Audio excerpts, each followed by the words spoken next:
सभी दोस्तों को नमस्ते। मैं पहलवान धर्मवीर सिंह। दोस्तों, आपके बीच में मैं कुछ पॉइंट लेकर आया हूं जो आजकल चल रहा है। बहन चित्रलेखा जी और कव्वाल साहब मुरारी बापू जी, उनको लेकर वो जो कह रहे हैं भोले भाले हिंदुओं को जो पागल बनाया जा रहा है, हिंदुओं ने उनको कितना प्यार दिया है, उसके बदले में वो क्या दे रहे हैं। एक लालच में, दूसरे के थोड़े से पैसे के लालच में कितना बड़ा धोखा दे रहे हैं अपने आदमियों को, उसके मैं बारे में बताना जा रहा हूँ कि जिसके लिए आप बोल रहे हैं मैं वो मौला मेरे मौला, और क्या हमारा क्या जाता है कि हम थोड़ी देर के लिए अजान हो रही है तो अपने आप को बंद कर दें। बिल्कुल आपकी बात से मैं सहमत हूँ, बशर्ते कि वो भी आपकी बात से सहमत हो। वो आपको आज्ञा नहीं देता। इस्लाम आपको क्या कहता है, इस्लाम की नज़र में आप क्या है, देखिए, सुनिए, ध्यान से सुनिए। और मेरे इस्लाम वाले भाई भी कुरान हो तो कुरान खोल लें, कुरान खोल लें तुरंत। मैं बताता हूँ सूरा तौबा, मैं बाकी बात आगे बताऊँगा, ये ध्यान से सुनने वाली बात है जो मैं बताने जा रहा हूँ, ज़्यादा समय न लेता हुए। सूरा तौबा आयत नंबर 14 क्या कहती है? उनसे तुम जंग करो, अल्लाह तुम्हारे हाथों उनको तकलीफ देगा, उन्हें जलील और बेइज्जत करेगा, तुम्हें उन पर मदद देगा और मुसलमानों के दिलों को ठंडा करेगा। क्या कह रहा है अल्लाह? मुसलमानों के दिलों को ठंडा करेगा। ध्यान, जो कहते हैं ना कुरान नहीं सबके लिए, नहीं खाली मुसलमानों के लिए, अल्लाह सिर्फ मुसलमानों की बात करता है। कह रहा है अगर तुम उनको मारोगे तो मुसलमानों के दिलों को ठंडा करेगा। कौन? अल्लाह। ये गैर मुस्लिम के लिए ये है इस्लाम, ये कहता है। अब आगे चलिए, आगे मैं बताता हूँ। सूरा तौबा आयत नंबर 23 में क्या कहता है?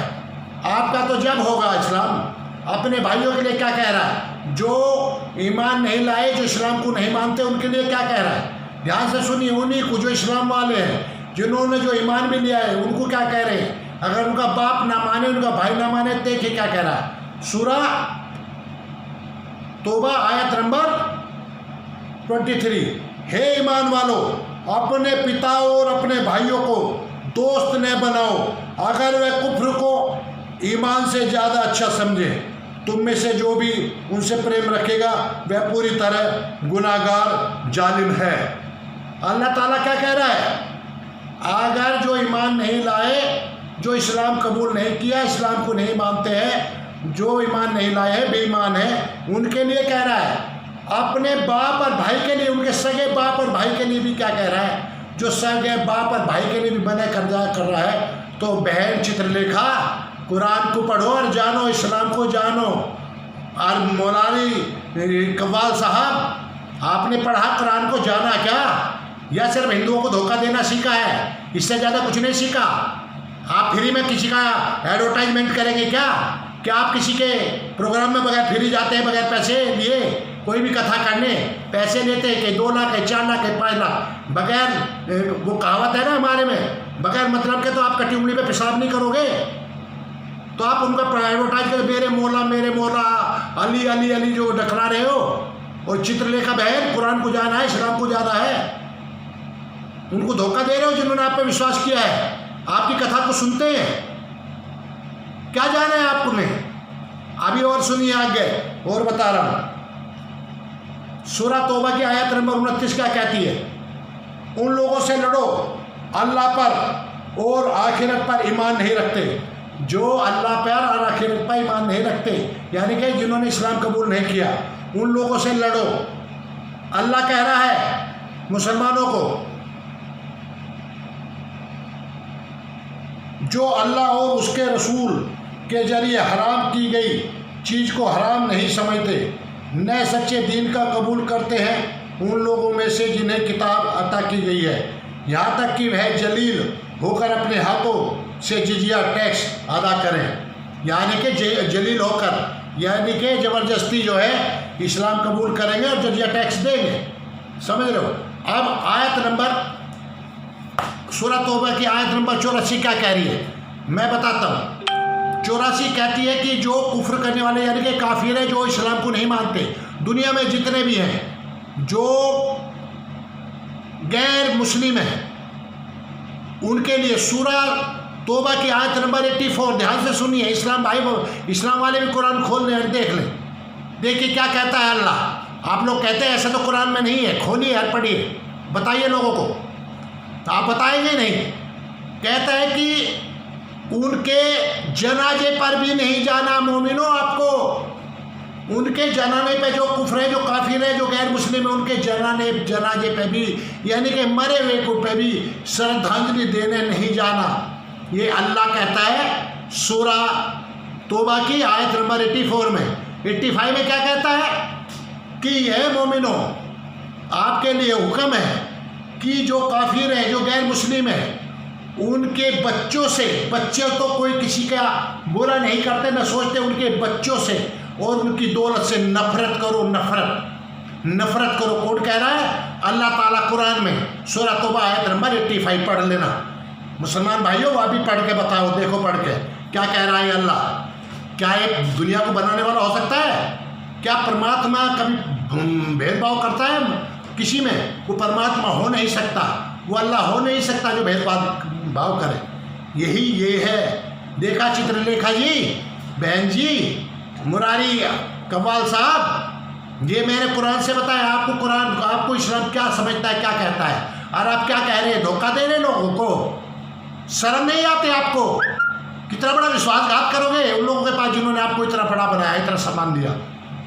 अब मैं बताता हूँ अपने लोगों को, हमारे लोगों की भी गलती है। हमने अपने भगवान श्री कृष्ण को, भगवान श्री राम को, भगवान श्री हनुमान को, उनके पद चिन्हों पर चलना छोड़ दिया, उनके बताए गए रास्ते पर चलना छोड़ दिया। हमने, हमारे जो 10 गुरु हुए हैं, 10 गुरु हुए हैं, कौन?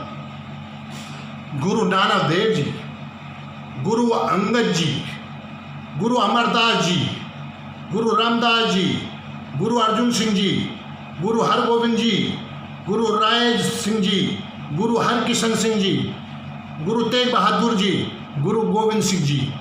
हमने अपने 10 गुरु को, जिन्होंने हमारे धर्म को बचाने के लिए कितना बलिदान दिया, अपने परिवार को अपने प्राण त्याग दिए, कितने जुर्म से। गुरु गोविंद सिंह ने तो अपने बच्चों को नौछावर कर दिया। हम उनको भूल गए, उनके बलिदान को भूल गए, उनको हम याद नहीं करते। जिसने, जो महर्षि देव दयानंद, जिसने मानव मात्र को जगाने के लिए, मानव मात्र के लिए परमात्मा का ज्ञान, जो वेद है, जो कहीं पक्षपात नहीं है, जो केवल मानव मात्र के लिए है, इतना लोगों को जगाने की, समझाने की कोशिश करी, निडर होकर। कितनी बार जहर पिया, कितनी बार उनको मारने की कोशिश की, जहर दिया गया, लेकिन जहर भी पिया, लेकिन डगे नहीं, मानव मात्र के लिए कार्य करते रहे, मानव मात्र को समझाते रहे कि धर्म क्या है। मानव मात्र का धर्म अलग नहीं होता, मानव मात्र का धर्म एक ही होता है। मत मजहब अलग हो सकते हैं, धर्म अलग नहीं हो सकता। समझाने के लिए, पूरी दुनिया के लिए, पूरी वसुंधरा के लिए कितना काम किया। हम मानव कहलाने वाले उस महर्षि देव दयानंद का एहसान कभी नहीं चुका सकते, और हमने उनको जहर देकर मार डाला। अपने महापुरुषों का क्या सम्मान करते हैं हम? अपने 10 गुरुओं को कितनी बार याद करते हैं, कितने उनके बताए रास्ते पर चलते हैं, जिन्होंने हमारे लिए बलिदान किया, हमारे धर्म को बचाने के लिए सब कुछ न्यौछावर कर दिया। क्या हम अपने 10 गुरुओं को याद करते हैं? क्या हमारे घरों में, हमारे एल्बम में भगवान श्री राम, भगवान श्री कृष्ण, भगवान श्री हनुमान और हमारे जो, जिन्होंने देश को आज़ाद दिलाने के लिए कितने जो है वीर गति को प्राप्त हुए, जैसे सरदार भगत सिंह, सुखदेव, चंद्रशेखर आज़ाद, सुभाष चंद्र बोस, उन्हीं में लिस्ट में कितने हैं सारे जो है, वीर सावरकर जैसे, जिन्होंने अंग्रेजों की इतनी बड़ी जो है उसको झेला है, वहाँ उन्होंने कितना अत्याचार किया गया उन पर, उसको झेला है। क्यों वीर सावरकर क्यों झेला? अंग्रेजों ने वीर सावरकर को क्यों वहाँ जेल में डाला? गांधी को क्यों नहीं डाला? नेहरू को क्यों नहीं डाला? है किसी के पास जवाब? क्या बंटवारा हुआ? बंटवारा क्या, इसे बंटवारा कहते हैं क्या? पंच जो है अगर बंटवारा करे, गलत बंटवारा करेंगे तो क्या कहेंगे उसको? पक्षपाती, जल्लाद। क्या किया गांधी ने? भारत माता के टुकड़े में कर दिए। कहा, जिन्ना ने कहा मैं प्रधानमंत्री बनूंगा, नेहरू ने कहा मैं प्रधानमंत्री बनूंगा, तो गांधी क्या बोला?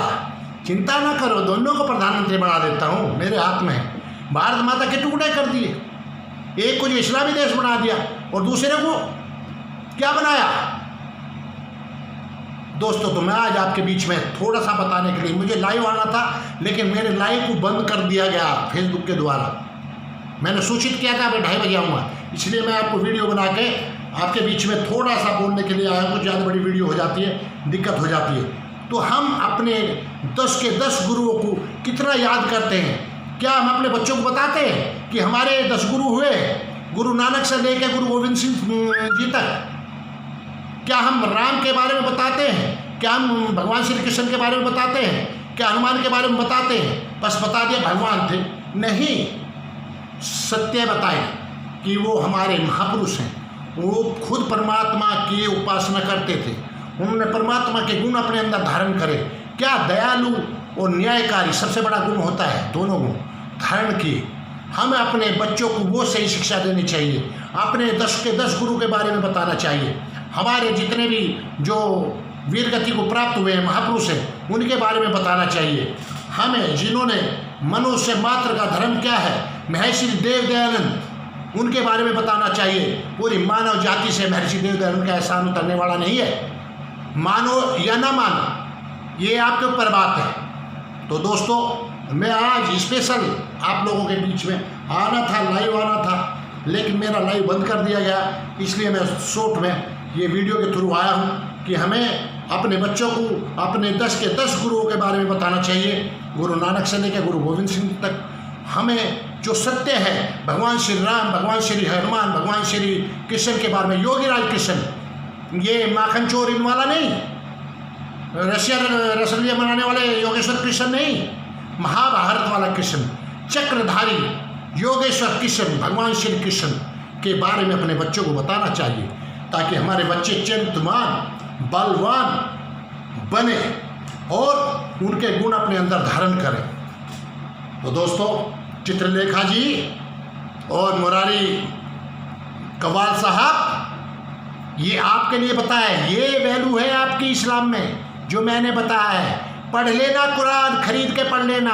वैसे आपको तो फ्री में देने वाले बहुत हैं। आप जब उनका इतना बड़ा काम कर रहे हैं, इतना पैसा ले रहे हैं कि फिर तो आपका ट्यूबली पे ना मुँहते और जाके इतना काम कर रहे हैं। ये आप क्या चला रखा है, ये कथा जिहाद, इसको कहते हैं कथा जिहाद। आपकी आँख खोलने के लिए मैंने कुरान से ही आपको बताया आपकी इस्लाम में क्या वैल्यू है, अल्लाह आपको क्या कहता है। तो दोस्तों, मैं आपके बीच में आऊँ, मैं पहलवान धर्मवीर सिंह। अगर मेरी बात आपको बिल्कुल सही लगे, पूछिए उनसे, जवाब पूछिए, और इस वीडियो को, मेरी छोटी सी बातों को अच्छा लगे तो शेयर करें, ताकि उन तक ये बात पहुँचे और उनकी आँख खुले और खुद कुरान को पढ़े कि कुरान की नज़र में, अल्लाह की नज़र में, इस्लाम की नज़र में काफिर जो गैर मुस्लिम है उनकी क्या वैल्यू है, वो समझें और जानें। सभी को नमस्ते, भारत माता की जय, वंदे मातरम।